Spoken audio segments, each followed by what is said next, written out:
తెలంగాణ కాంగ్రెస్ ఎంపీల యూరియా పోరాటం ఫలించింది. రాష్ట్రానికి ఈ వారంలో 50,000 మెట్రిక్ టన్నుల యూరియా సరఫరాకు కేంద్ర రసాయనాల ఎరువుల శాఖ ఆమోదం తెలిపింది.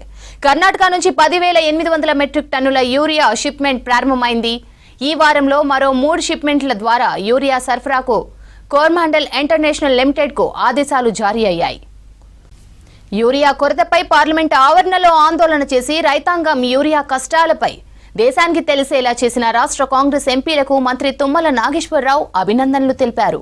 ప్రతిపక్ష పార్టీ రాజకీయ స్వార్థం కోసం చేసే కుట్రల పట్ల రైతాంగం ఆలోచన చేయాలన్నారు తుమ్మల.